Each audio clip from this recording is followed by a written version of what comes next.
In a basic concealed weapons class, you received no training.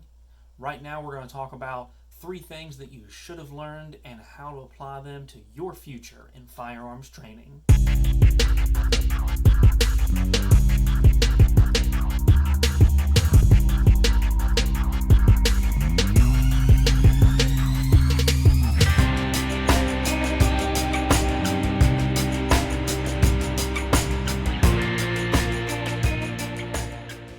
My name is Benjamin Carpenter with TWI Defensive Solutions. Let's talk about 3 things that you should have learned in your CCW course.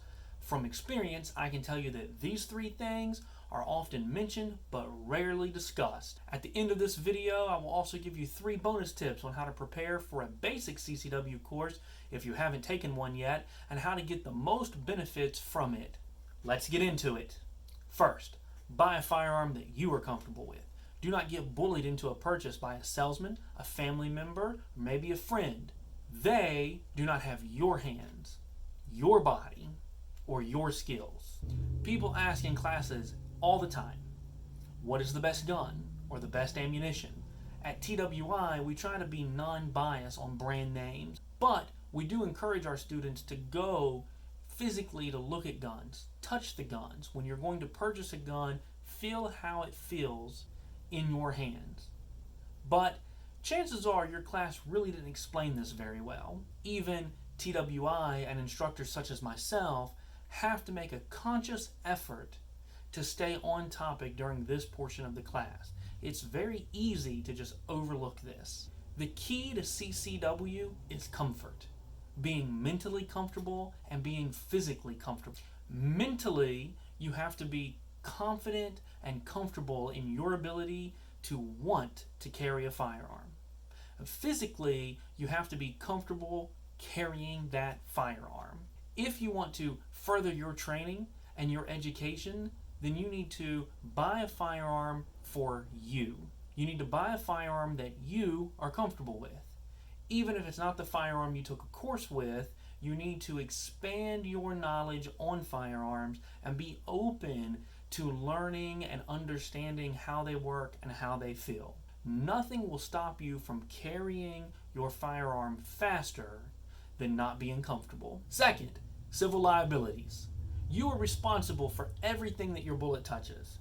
Click the link in the description below for a video breakdown on this topic using a real-world example. Civil liability is real, and most classes skip over it altogether, and they make the mistake of thinking that it does not directly affect your shooting. Wrong.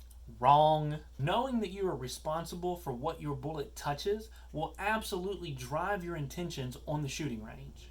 If you want to further your firearms training, I suggest that you attend a few seminars and education-based learning environment classes that focus on the legalities of using a firearm. A rough example is that you may be sued if you use your firearm in a crowded room, because the bystanders may want compensation for hearing damage or emotional trauma. The same can be said that if you shoot someone and you miss, you are responsible for any damage those missed rounds cause, whether it's to property or to people. This could be an entire video itself, and maybe one day it will be. But if you're looking to move forward in your training, you need to understand these concepts. Know your target and its background and its surroundings, because you are responsible for everything your bullet touches. Last but not least, train with intent.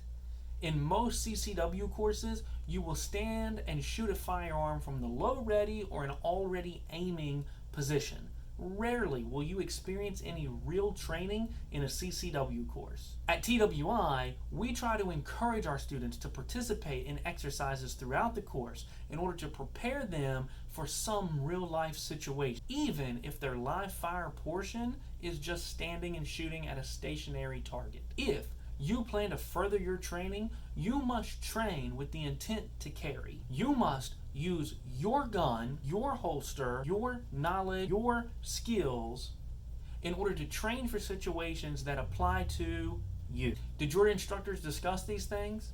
How serious did you take the advice? And how do you apply any of those concepts to your routine training throughout the year?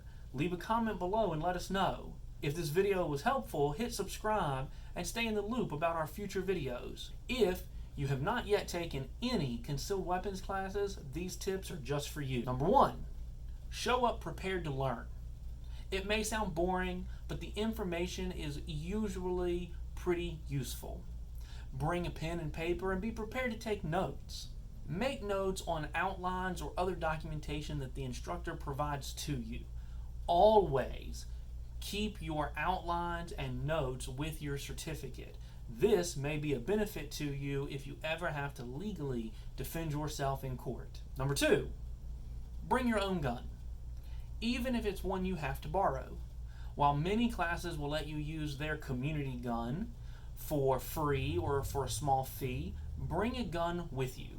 If a friend or family member has let you borrow a gun, then chances are they will let you borrow that same gun again so you can do some additional training after the class. This will allow you to learn and ask questions about a firearm that you will be able to have access to when the class is complete. Tip number 3, ask questions. Do not be nervous. The instructors are there to help you. Participating in discussions or asking instructors to use examples that are specific to you is a good thing. It can help you relate to the information and retain what they teach you. Do not be embarrassed to ask questions and do not hesitate to ask follow-up questions.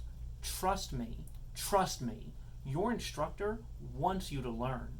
He or she wants to feel like they are helping you. I hope these 3 tips mean something to you guys, and I hope you can apply them to your basic concealed weapons class in the future. As always, this is Benjamin Carpenter for TWI, and we look forward to seeing you in the next video.